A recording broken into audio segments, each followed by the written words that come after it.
La création du budget, donc on a le gros des dépenses qui est en France quand même. On a de l'ordre de 70 à 80% du budget IT qui est en France. Donc l'ordre de grandeur du budget, c'est 10 à 12 millions d'euros, hein. C'est assez classique pour ce type de business. On est peut-être voilà, c'est un budget assez conservateur, mais c'est le budget qu'on a à date.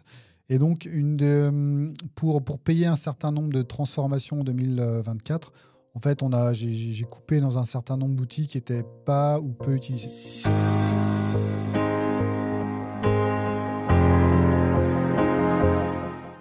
Bonjour à tous, aujourd'hui j'ai le plaisir d'accueillir Julien Martin, DSI de Flowbird. Julien, bonjour. Bonjour Pierre. Est-ce que tu peux te présenter rapidement et me parler de ton parcours?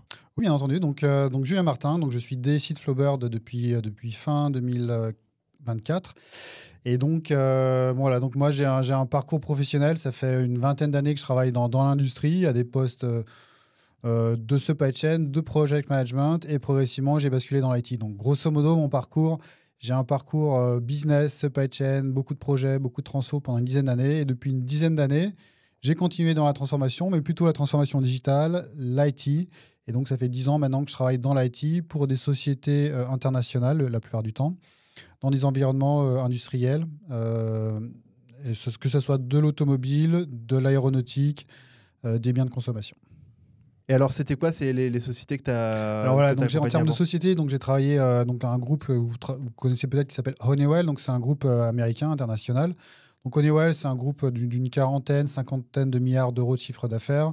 Il y a 100 000 personnes dans le monde, pardon. Donc voilà, donc j'ai travaillé une douzaine d'années chez Honeywell. J'ai travaillé chez Axéréal, qui est une coopérative agroalimentaire. Donc vous avez un modèle de financement qui est complètement différent, avec également donc on est au service des agriculteurs et on travaille également pour les agriculteurs. Donc ça, j'ai travaillé 4 ans dans ce groupe-là.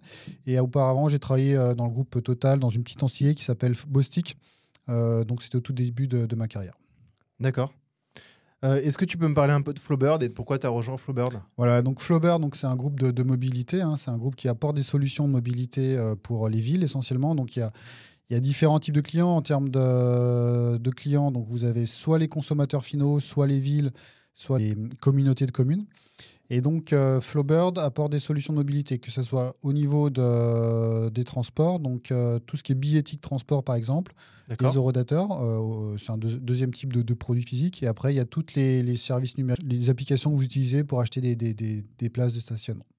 D'accord. Donc, c'est une entreprise qui est à la fois 50% hardware, hein, on est produits physiques électroniques, 50% software, c'est ce qu'on fournit. On fournit les services aux villes, hein, c'est que les villes puissent gérer leur parking, que ce soit du off-street ou du on-street essentiellement, ou leur transport, leur système de transport, tout ce qui est transport, donc délivrer des tickets ou contrôler les personnes dans les transports en commun. D'accord.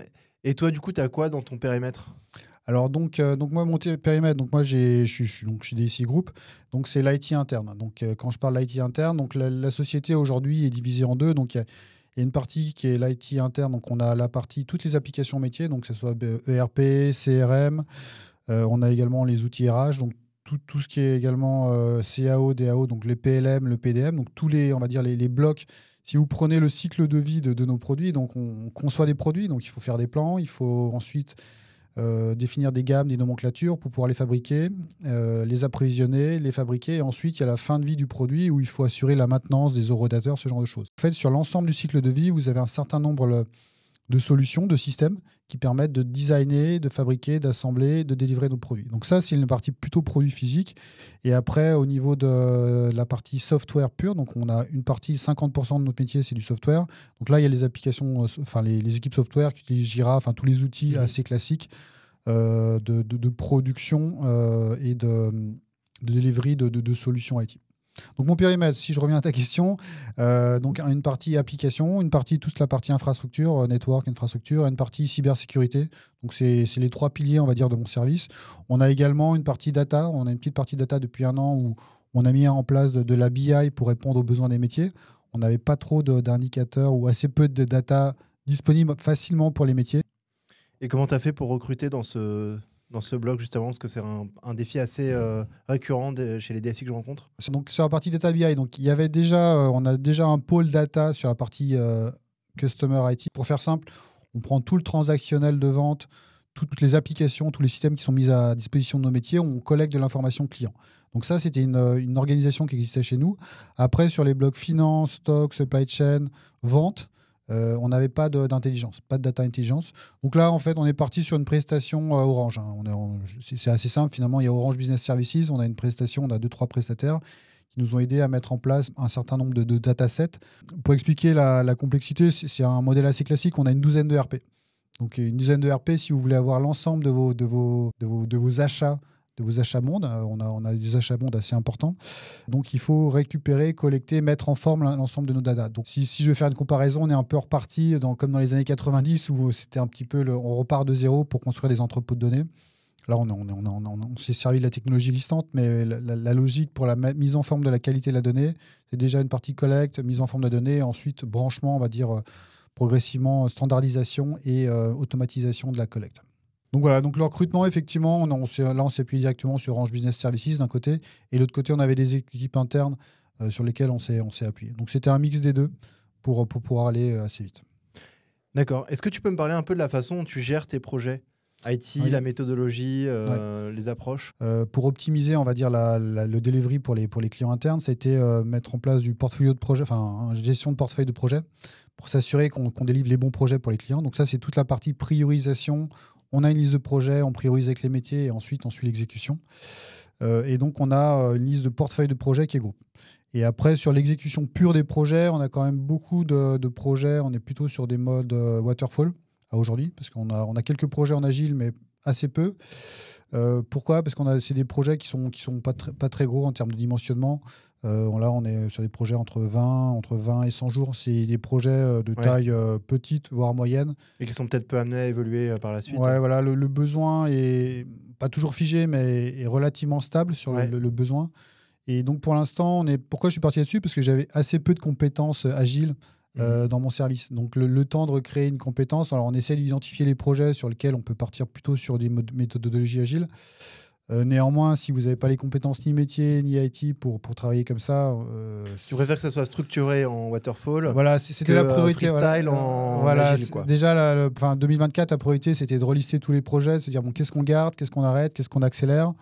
Après, le comment on le réalise, ça, on est en train de travailler dessus là, pour injecter un peu plus d'agile, des méthodes, voilà. Mais c'était déjà dans un premier temps de trier l'ensemble des sujets, qu'est-ce qu'on garde pas, et qu'est-ce qu'on a besoin d'accélérer. C'est quoi comme type de projet, ces projets de Alors, typiquement, il y a des migrations. Alors, on a sur un outil de field service management, donc là, c'est toute la partie entretien, suivi, service des machines. Donc là, c'est des montées de version. Il y avait 15 ans sans migration.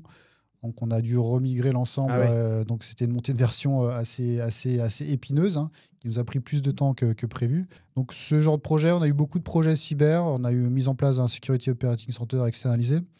Donc, tu peux en parler un peu de ce projet ? Voilà, donc ça faisait partie. Alors, dans la feuille de route 2024, 2023-2024, donc dans les gros projets, donc Flowbird, acteur de transport, de mobilité, plutôt français, parce que historiquement, donc...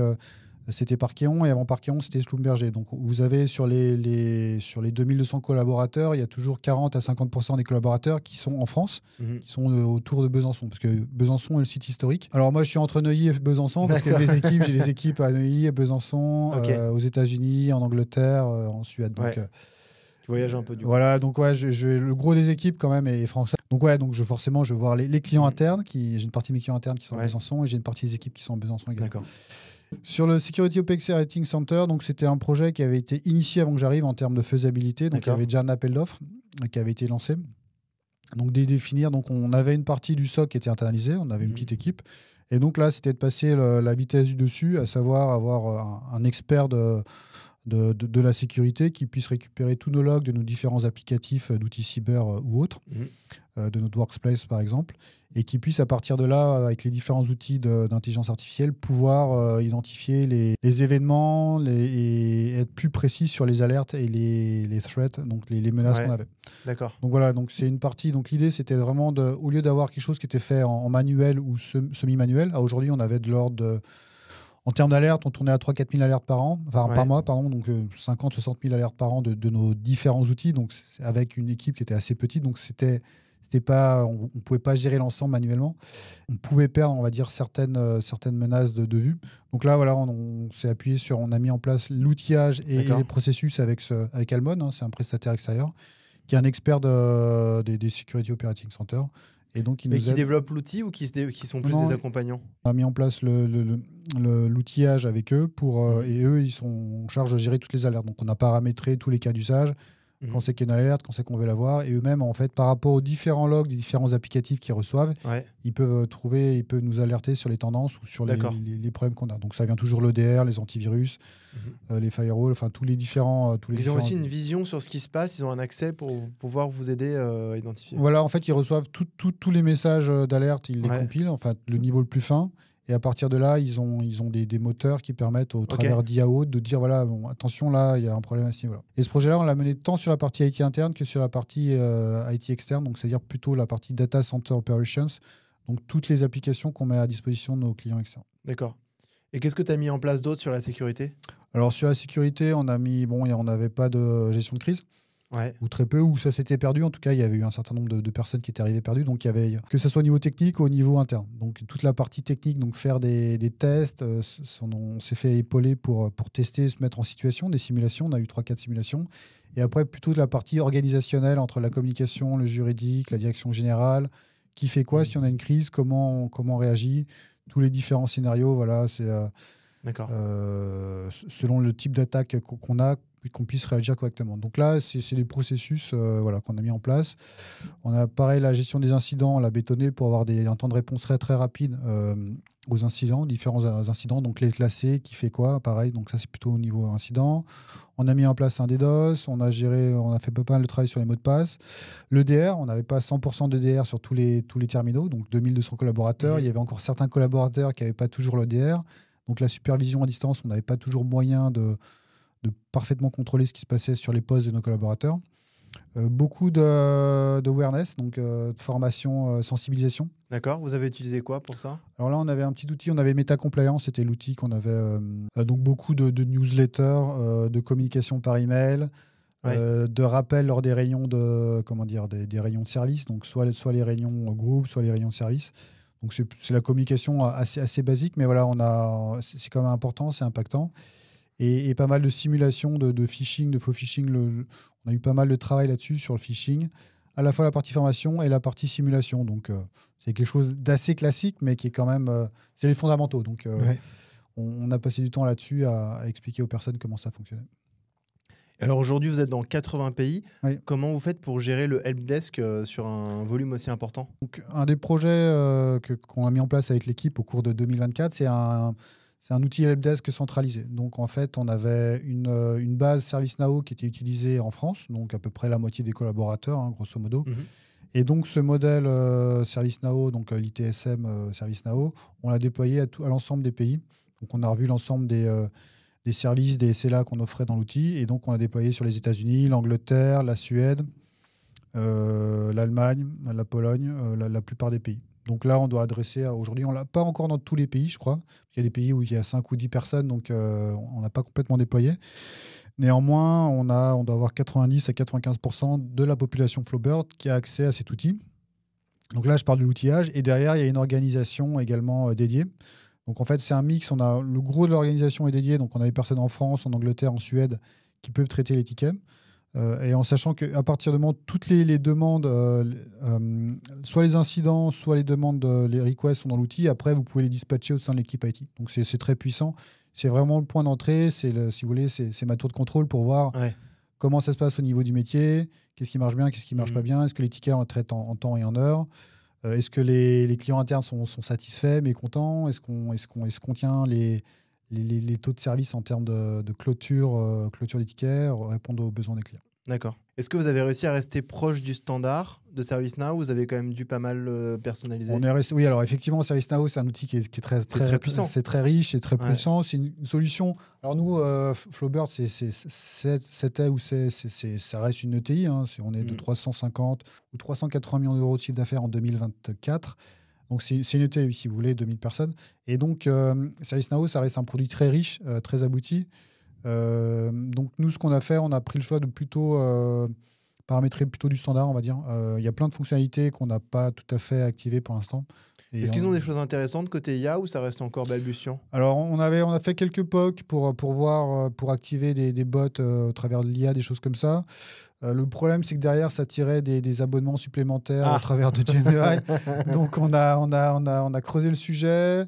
Et après, on dit, bon, on a passé un peu de temps dessus. J'ai mis un alternant dessus. Et on s'est dit, bon, on va le mettre de côté pour l'instant, en sachant que le Flowbird va se faire acheter par EasyPark. On a dit, bon, voilà. La solution va être coûteuse parce que derrière, ça tirait en fait le moteur.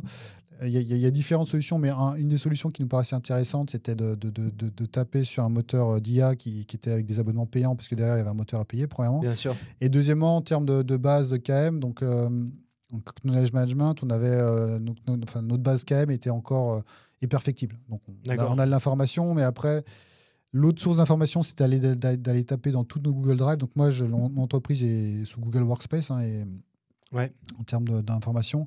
Et donc après, ça tirait d'autres considérations sur est-ce qu'on va avoir un outil d'IA qui va taper dans nos différents Google Drive, quels sont les droits d'accès. Donc le sujet qui paraissait simple vu de loin en disant c'est une super idée, à la fois en termes de coûts et en termes d'écueil potentiellement sur quelle donnée l'outil va chercher, est-ce que la donnée est bonne ou pas, on avait des doutes. Donc voilà, donc le projet, on l'a gelé, on l'a mis de côté. On s'est dit, bon, l'idée est sympa, on va attendre un peu. Et vous êtes content de Google Workspace ? Oui, alors moi j'étais pendant toute ma carrière j'ai bossé sur Office. Tu peux voir un peu la différence donc ça a été à titre personnel, ça a été un petit peu à mon arrivée chez Flowbird, ça a été un peu le bizutage. Alors j'ai Gmail à titre personnel, mais je m'en sers vraiment sur des choses basiques. Donc quand je suis arrivé, après j'étais un peu perturbé à mon arrivée. Donc j'ai passé un peu de temps à reparamétrer pour retrouver un petit peu des fonctionnements basiques pour traiter rapidement mes mails et m'assurer que je ratais aucun sujet. Donc il y a la partie, il y a la partie Gmail, il y a la partie Google Drive, et après il y a toute la suite, c'est-à-dire les Google Docs, Google Slides, Google Sheet, donc c'est l'équivalent de Microsoft Office. Donc bon, faut prendre un petit peu de temps pour se faire la main. L'outil, je le trouve très puissant. Après, ça peut être déstabilisant. Ça l'est tous les nouveaux arrivés qui étaient habitués avec Office. On va dire qu'on passait 40 ans au début, ça couine. Enfin, ils ont un peu de mal à s'y mettre. Alors, il faut de l'accompagnement. Il peut y avoir des petites formations. Effectivement, il y a une logique qui est un peu différente, en particulier au niveau des emails. Donc voilà, c'est un travail. Il faut repartir sur un nouveau produit. Mais c'est comme si vous changez de Samsung à Apple ou d'Apple à Samsung. Bon, vous avez quelques semaines où c'est compliqué, puis au bout d'un mois, vous n'y pensez plus. Si je dois prendre Donc pour toi, c'est pas un gros sujet, Google vs Office, finalement, c'est juste une question d'habitude, quoi. C'est une question d'habitude. Si, il y a quand même un besoin d'accompagnement. Il y a quand même un certain nombre de trucs, d'astuces, de paramétrage, de compréhension. L'outil Google peut être très très puissant sur du partage, en particulier en mode collaboratif. Là, actuellement, une difficulté que j'ai, c'est qu'il y a certaines fonctions, typiquement les ventes, qui ont besoin, plutôt le débarquement juridique, qui ont des contrats en Word. La supply chain qui travaille full Excel parce qu'ils gèrent la donnée historiquement. Ils sont habitués à travailler avec Excel et c'est pratique. Il y a un certain nombre de choses automatisées, des requêtes automatisées. Et il y a la finance également qui travaille avec Excel. Donc en fait, je me retrouve dans un environnement hybride où la solution, c'est Google Workspace. En même temps de ça, on a un certain nombre de licences internes pour des utilisateurs particuliers avec de l'Excel, avec du Word, avec du Google, du PowerPoint. Donc là, on est en mode hybride. On a comme le gros des équipes qui travaillent avec Google, mais on a quand même des personnes qui travaillent avec d'autres outils. Donc là, c'est un peu entre les deux. Alors, on essaie de réduire au minimum, on va dire, l'utilisation d'Office. Mais on a quand même des personnes qui travaillent avec Office. Donc après, c'est un frein à la collaboration. Parce que si vous voulez collaboration entre services, quelqu'un on va travailler sur Google, sur PowerPoint, l'envoyer à une autre personne. Donc voilà, donc c'est un petit peu là, c'était déjà le cas avant que j'arrive. Donc ça, j'ai juste pris une situation comme elle est. Donc là, on essaye de maintenir, on va dire, au minimum la partie Office. Parce que derrière, ça nous génère des problèmes sur les fichiers en mode collaboratif en particulier. D'accord. Alors, tu as mentionné brièvement le rachat par EasyPark. Est-ce que tu peux me dire un petit peu comment toi tu t'y prépares au mieux Donc là, Flowbird va se faire acheter en 2025 par le concurrent, EasyPark, pour créer un nouveau groupe. Donc demain, où il y aura un nouvel acteur à la mobilité. Donc les deux entreprises font à peu près le même chiffre d'affaires, 1200 collaborateurs. Donc en gros, la taille du groupe va doubler en termes de chiffre d'affaires. On va passer à 3500 collaborateurs environ au global. Donc on commence à se rapprocher du grand groupe. Pas tout de suite, mais on va bientôt passer le milliard. À partir du moment où vous passez le milliard d'euros de chiffre d'affaires, vous rentrez dans la catégorie. C'est le cap symbolique. Donc voilà. Donc là, l'entreprise change de dimension. On va créer, enfin, il y a un nouveau groupe qui se met en œuvre et avec une croissance qui est très forte. Donc ça, c'est très excitant, très, très intéressant, beaucoup de challenges, beaucoup de transformations à mettre en œuvre. Et donc moi, je m'y prépare comment? Alors, ce qui s'est passé, c'est que lors du budget, de 2025, on a réduit, on va dire, au minimum les gros projets. Donc c'était toujours pareil, soit des petits projets qu'on réalise en 1, 2 ou 3 mois. Donc on a vraiment écrété, on va dire, les projets structurants qui pouvaient être remis en cause par EasyPark. Ou alors on a lancé des projets sur des capabilités business qu'ils n'avaient pas. Typiquement, des projets, alors on ne les a pas forcément lancés, mais du PLM, du PDM, du FSM, des choses sur lesquelles ils n'auront pas d'impact parce que ce n'est pas dans leur métier actuel. Ah oui. Ils n'ont pas de CAO aujourd'hui, si je dois faire simple. Ils font pas des produits physiques, ou alors ils n'ont pas d'outils de gestion de stock, enfin des choses comme ça, des outils comme ça qui sont sur lesquels on sait ils auront pas forcément, on n'aura pas forcément des gains à combiner des entreprises. On peut avoir une certaine autonomie. Donc voilà, donc on a fait une feuille de route sur des projets sur lesquels on pouvait conserver une certaine indépendance. On a quand même blindé la cyber parce que la cyber ça reste comme un sujet très très Bien important. sûr. Donc la cyber, on continue à investir sur le Security Operating Center, sur un certain nombre de fonctionnalités, soit des capabilités qu'on n'avait pas, soit l'organisation. Alors il y a un certain nombre de leviers, sans rentrer dans le détail, pas mal de formations pour s'assurer qu'on reste à un bon niveau, voire un très bon niveau au niveau cyber. Donc voilà, et puis après, en termes d'organisation, j'ai fait quelques ajustements au niveau du UK pour terminer l'intégration de l'équipe UK. Alors quand j'étais arrivé, il y avait un responsable IT UK, un Suède, un États-Unis, un France. Voilà, donc tout ça, progressivement, on va dire, on a intégré, on a unifié les organisations. Et donc, j'ai fait des derniers changements en termes d'organisation pour s'assurer que la partie infrastructure du UK était directement dans un seul groupe infrastructure au niveau monde. Ça, c'était pas terminé. D'accord. Et donc, voilà, donc c'était des petits. Ah oui, parce qu'avant, chacun avait un petit peu son petit fief. Ouais, c'est ça, exactement. Et vous avez un peu unifié certaines branches à minima. Ouais, voilà, donc quand je suis arrivé, donc il y avait en fait, Parkeon avait racheté Calais, qui est un groupe suédois, il y a 3 ans. Donc on avait récupéré une partie de la Suède. Également, on avait une partie qui n'avait pas été forcément unifiée. Donc vous aviez un responsable IT en Angleterre, un responsable IT en Suède, un aux États-Unis, avec des périmètres différents. Donc là, l'idée, c'est vraiment progressivement de créer des fonctions, donc infra-network, application et cybersécurité. Donc tout ce qui peut rentrer, on va dire, dans les parties groupes. Progressivement, c'est de passer les domaines de responsabilité dans les bonnes organisations. C'était également une opportunité pour moi. Donc la Suède, si je prends l'exemple de la Suède, ils avaient un ERP en Suède, ils avaient un CRM en Suède, ils avaient un outil de Document Management System. Alors ils profitaient déjà d'un certain nombre d'outils groupes, mais ils avaient leurs outils locaux. Donc ces outils-là, toute la partie infra, on l'a basculé en UK. Okay. Donc à son départ, on a basculé la partie infra en UK. Donc on a préparé ça, donc ça a passé pas mal de temps à préparer ça. Donc ça fait un projet groupe avec une équipe dédiée. Pareil sur la partie organisationnelle, donc il y avait quelqu'un dans les équipes qui faisait plutôt du helpdesk. Donc là, lui, je l'ai passé, au lieu d'être helpdesk UED, il est passé helpdesk monde. On a essayé de transformer pour dire, voilà, on rebalance de la charge au UK, ce qui a permis également à l'équipe UK d'avoir un périmètre plus large, plutôt nordique, on va dire, plutôt que d'avoir un périmètre UK only, et d'avoir une personne en Suède qui maintenant peut traiter un certain nombre des tickets globaux. Alors il fait beaucoup de Suède parce que c'est son périmètre initial, néanmoins, il traite également des périmètres globaux. Ouais, tu as composé avec ce que tu avais, mais en ayant une vue cohérente sur là où tu voulais aller. Ouais, j'ai beaucoup travaillé. En fait, je travaille beaucoup par opportunité. Alors, il y a des choses, j'ai la vision d'ensemble, et après, c'est du cas par cas, c'est beaucoup selon les personnes. Il peut y avoir du politique également. Il y a des contraintes politiques, ça, on peut toucher, on ne peut pas toucher. Puis, il faut essayer de voir ce qui est bénéfique pour l'entreprise, pour les collaborateurs. Voilà, donc c'est toujours un exercice, je dirais pas d'équilibrisme, mais il faut arriver à trouver des compromis, des solutions qui soient cohérentes, tout en développant un peu de valeur et puis pas mettre le business à risque non plus. Est-ce que tu peux me parler un peu de la façon dont tu gères ton budget? Est-ce que aussi, c'est une double question, est-ce que tu as vu des augmentations de prix récemment de la part de tes fournisseurs? Voilà, parle-moi un peu de ton budget et de l'optimisation. Donc, je suis arrivé, donc j'ai fait le budget 2024 et là j'ai fait le budget 2025. Donc la création du budget, donc on a le gros des dépenses qui est en France quand même. On a de l'ordre de 70 à 80% du budget IT qui est en France. Donc l'ordre de grandeur du budget, c'est 10 à 12 millions d'euros. C'est assez classique pour ce type de business. On est peut-être c'est un budget assez conservateur, mais c'est le budget qu'on a à date. Et donc, pour payer un certain nombre de transformations en 2024, en fait, j'ai coupé dans un certain nombre d'outils qui n'étaient pas ou peu utilisés.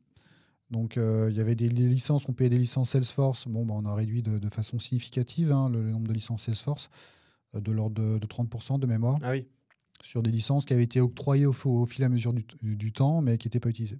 Donc voilà, donc en gros, lorsque je suis arrivé, on a fait un exercice avec les métiers, avec nos différents correspondants, se dire, bon, qu'est-ce qu'on utilise, qu'est-ce qu'on n'utilise pas, est-ce qu'on l'utilise suffisamment, parce que l'idée, c'est que si on paye des outils puissants, donc nous, on a du Salesforce, on a du ServiceNow, qu'est-ce qu'on a d'autre, on a du Workday, on a quand même des gros players, on a Tanium sur la partie cyber, enfin sur la partie endpoint detection.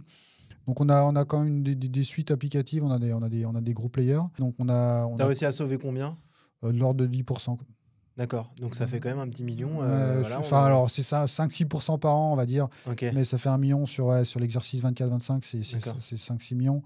Alors sur une partie du budget, c'est effectivement des coûts de maintenance. Et après, effectivement, comme il y a eu des départs, avec le fait d'unifier les fonctions, ça a permis également de ne pas forcément remplacer toutes les personnes. D'accord. Ou de recruter des personnes, des fonctions que j'avais pas. J'avais personne en termes de compliance, j'avais personne. Cyber compliance, j'avais personne, donc on a recruté un certain nombre de postes. Donc voilà, grosso modo, il y a quasiment 20% de l'effectif qui a bougé en 2024, donc le changement a été assez important. Et donc effectivement, ces 10% de coûts, 500 000 euros, enfin tu as fait le calcul rapidement, 2 fois 500 000, on l'a réinjecté dans des projets à plus haute valeur ajoutée, soit pour les clients, soit pour réduire les risques. Donc voilà, donc le budget aujourd'hui, on a un budget qui est essentiellement français, 80% en France. On va dire le gros des applications, on les voit au niveau des coûts applicatifs, on les voit au niveau de la France. On a récupéré également des coûts de la RH. Alors, un des gros sujets qu'on a travaillé avec la finance, ça a été de basculer l'ensemble des coûts. Il y en avait encore quelques coûts qui étaient dans les fonctions, de les mettre dans un pot unifié, enfin dans un pot IT. Ouais. Donc voilà, donc ça c'est ce qu'on a fait pour contrôler le fournisseur, contrôler les coûts et s'assurer en fait que quelque part on ait une vision consolidée des coûts qui nous a permis après, tu vois, typiquement sur des négociations avec des fournisseurs, au lieu d'avoir, je sais pas, 3 contrats, alors c'était pas le cas, mais sur l'AWS l'année passée, on avait plusieurs contrats AWS, on a toujours une dizaine. Ça nous a permis, lorsqu'on met le tout au total, en fait, on peut négocier ou on peut au moins à minima contrôler l'usage qui consomme de l'AWS, pourquoi, et comme à Amazon, il faut faire attention sur les consommations parce que ça remonte, mais ça ne redescend pas toujours. Donc voilà, sans rentrer dans les détails, il y avait du travail à faire. Donc le budget aujourd'hui, j'ai un budget consolidé, ce que je n'avais pas de l'ensemble des pays, avec tous les coûts OPEX, CAPEX, par nature de coûts. Donc, et ça, c'est un des sujets qu'on a bien travaillé avec la finance en 2023 et 2024. Et par rapport à ta deuxième question là, sur les augmentations, donc effectivement, la difficulté, donc on a des gros players en face, donc on a Workday, on a ServiceNow, on a Salesforce, on a Zuora également sur Invoicing. Donc là, on a vu, oui, effectivement, il y a ce qu'on voit depuis 2 ans, et c'était déjà avant que j'en arrive, c'est que chaque année, il y a une tendance à l'augmentation, à l'inflation systématique entre 1 et 2 digits sur les coûts IT. Donc voilà, donc pour plein de raisons diverses et variées, bon, il y a l'indexation automatique, mais il n'y a pas que ça. Donc après, il y a des politiques commerciales. Chaque année, ils proposent de nouvelles fonctionnalités à rajouter. Donc voilà, donc ça faisait partie des challenges, effectivement, à contenir les augmentations. Les augmentations sur les coûts de logiciels en particulier. D'accord. Alors Julien, est-ce que tu peux nous parler d'une anecdote ou d'un défi que tu as dû surmonter ? Oui, bien entendu. Donc, alors, parmi les différentes expériences que j'avais, je me rappelle assez bien, je crois que c'était en 2015 ou 2016. Donc, j'étais dans le groupe Transition chez Honeywell. Donc, c'est une petite organisation qui était en charge de définir, de monter des business cases pour faire la transformation. Donc, grosso modo, Honeywell, chaque année, ils achetaient 1 milliard d'euros de business, ils revendaient 1 milliard. Enfin, je simplifie un peu, mais donc c'était une entreprise qui avait une capacité d'absorption, d'intégration de nouveaux business très rapide.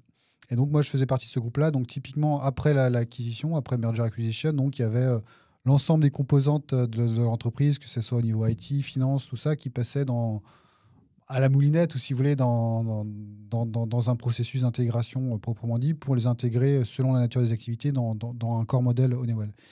Et donc, moi, en 2015-2016, je travaillais dans une activité qui était des vêtements de protection individuelle. Et donc, on avait un business de chaussures de sécurité à cette époque-là, qui travaillait sur un vieux système. Donc, c'était On était sur c'était pas du MFG Pro, c'était du QAD. Ouais, c'était du QAD. Et donc, c'était un business pas très gros, de l'ordre de 40 à 50 millions d'euros. Et personne ne voulait y toucher en disant, oulala, voilà, sur le papier, c'était assez simple. Hein. C'était donc la fabrication de chaussures en Chine. C'est livré partout dans le monde. Et après, il y a des conteneurs qui arrivent. C'est livré, il y a de la facturation. Donc, voilà, à la fois acheter, je simplifie à l'extrême, mais bon, le business de 40 millions d'euros. Donc, vous avez une partie achat, une partie stock, une partie vente. Voilà, donc intégré avec un système d'information. Et donc, tout le monde me disait, c'est compliqué. Et personne ne voulait toucher à ce sujet de RP parce que c'était plus ou moins intégré avec nos différents systèmes. Il y avait assez peu de sachants sur le business, un business de distribution en plus. Donc voilà, c'était un défi. Tout le monde disait, bon, Julien, mon chef m'a dit, Julien, il faudrait que tu traites le sujet. Donc j'ai commencé on avait une toute petite équipe. Hein. Au final, c'était un business de 40 millions d'euros, mais qui tournait à 10-15 personnes. Hein. Vous aviez un certain nombre d'approvisionneurs, mais c'était un petit business qui était géré de Valence à cette époque-là. Donc là, voilà, c'est un petit projet de transformation, mais donc j'ai assuré le transfert de cet ERP dans SAP. À l'époque, on était sur du SAP R3. Donc ça a été un projet qu'on a mené en 2-3 mois. Donc voilà, et donc on a fait ça sans bruit. En fait, ça s'est fait essentiellement. C'était on va dire, ça a été le gros de mon travail, c'était de gagner la confiance des personnes qui faisaient tourner l'ensemble de l'ERP. Donc il y avait une partie plutôt supply chain, une partie plutôt finance, une toute petite équipe finalement. Et là, ça se joue à 1 ou 2 personnes près. Donc c'est-à-dire que soit la personne, elle va pas vouloir bouger, soit elle bouge avec vous. Donc dès qu'elle bouge, elle comprend qu'elle va y gagner, que c'est le sens de l'histoire. Et donc voilà, donc le gros de mon travail, c'était essentiellement le lancement du projet. Gagner la confiance de ces personnes pour leur dire voilà, donc on vous fournit un nouvel outil. L'objectif, c'est pas quelque part de transférer la gestion de la production ailleurs, c'est de s'assurer d'avoir un outil pérenne qu'on puisse qui présente pas de risque.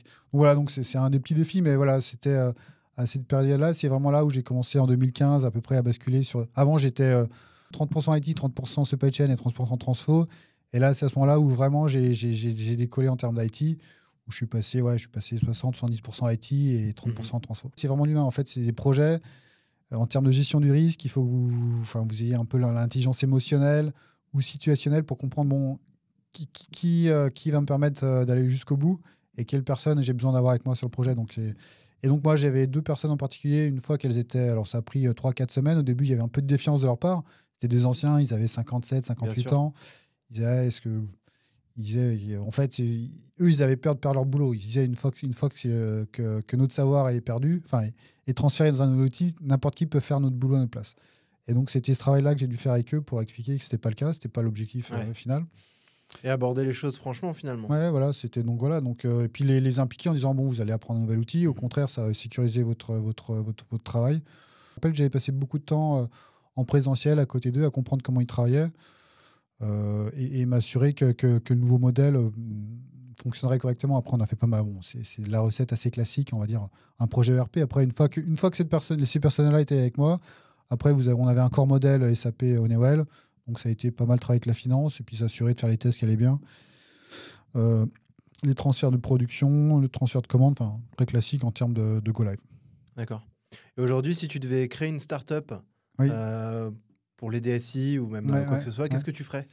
Actuellement, là, depuis plusieurs mois, alors c'est une question intéressante, je me dis que, en fait, avec tout ce qui est, on va dire, big data, intelligence artificielle, ce que je trouve très, très intéressant, c'est de faire un diagnostic le plus rapide possible d'une DSI, ce qui va bien, pas bien, et pouvoir définir ensuite des plans d'action d'amélioration, que ce soit sur la cyber ou autre. Et donc ça, intuitivement, alors là, il y a plein d'outils qu'on peut utiliser. Il y a des analyses de maturité, il y a les analyses assez classiques. Vous faites des questionnaires, vous allez interviewer les personnes, vous faites des sondages. Mais néanmoins, alors là, de temps en temps, je m'amuse avec les différents outils. Je tire tous les tickets ServiceNow. On joue un peu avec du GenAI pour voir ce que ça me sort en termes de recommandations. On a la même chose sur Salesforce. Donc, on commence à avoir des briques d'IA de tous les côtés. Ouais. Et donc, pour répondre à ta question, j'intuite que si vous prenez l'ensemble des informations d'une entreprise, que ce soit...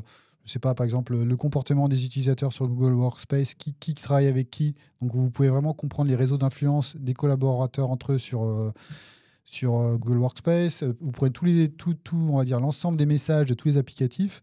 Je pense que vous pouvez très rapidement arriver à faire un diagnostic d'une entreprise, d'un point de vue data, sur ce qui marche bien et pas bien. Après, bien entendu, c'est à revalider, à compléter. Et après, l'intérêt, c'est si le plus vite vous allez, plus vite vous avez potentiellement, on va dire, une liste de pistes. Qu'est-ce qui pourrait s'améliorer ou pas? Et les gains-bénéfices. Donc, on ne pourra jamais tout automatiser. Il faut bien entendu beaucoup d'humains.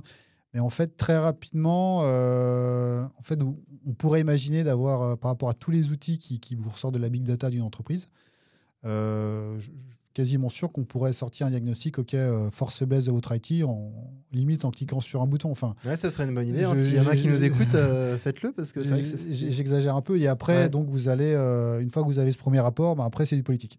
C'est-à-dire que après, vous prenez une des grosses composantes de l'IT, c'est d'aller voir, convaincre, de faire le tour des leaders, au moins un ou deux niveaux sous le management, le top management, le niveau en dessous et encore le niveau en dessous, pour, on va dire, comprendre un peu les forces, on va dire, qui a l'influence, qui n'en a pas, est-ce qu'ils sont avec, est-ce qu'ils ne sont pas. Et même ça, on le voit à travers des messageries. Vous prenez Office ou Google Workspace, vous voyez qui communique avec qui répond rapidement avec qui. Et ton outil pourrait même avoir un savoir en fonction de tous les clients, de se dire ça marche bien, ça marche pas. Ah, exactement, ouais. Est-ce que tu fais partie de réseau, de DSI? Je suis dans l'Agora DSI depuis quelques années. Alors, j'avais commencé, pour l'anecdote, j'avais commencé dans l'Agora Supply Chain il y a 10 ans.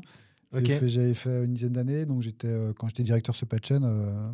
Et c'est où? C'est sur Paris? Plusieurs villes. Il y a Paris, maintenant je crois qu'ils ont un centre à Lille, à Lyon. Ils ont des antennes locales. Voilà, donc c'est un petit groupe, c'est plutôt sur des ETI en termes de taille de DSI. Ouais. Et c'est intéressant, il y a des colloques, des dîners tous les mois ou tous les 2 mois. Ils font un certain nombre d'événements par an. Donc voilà, c'est le groupe, je le trouve sympathique, les gens sont ouverts. Il y a toujours des partages d'expériences qui sont intéressants, donc j'aime bien. Ok, super. Écoute, Julien, ravi d'avoir fait ta connaissance et d'en savoir plus sur ton métier. Avec plaisir. Merci beaucoup et à bientôt. À bientôt, merci. Merci à tous d'avoir écouté cette vidéo jusqu'au bout. C'est un plaisir d'avoir de plus en plus de gens qui nous écoutent, qui nous suivent. Donc n'hésitez pas à vous abonner si ce n'est pas encore le cas. Vous êtes DSI, vous êtes expert de l'IA, de la conduite du changement, n'hésitez pas à nous contacter, vous avez nos contacts en bas dans la description. Donc on serait ravis de vous interviewer. Et par ailleurs, je vous retrouve très prochainement dans un prochain épisode de CIO Pioneers. Merci.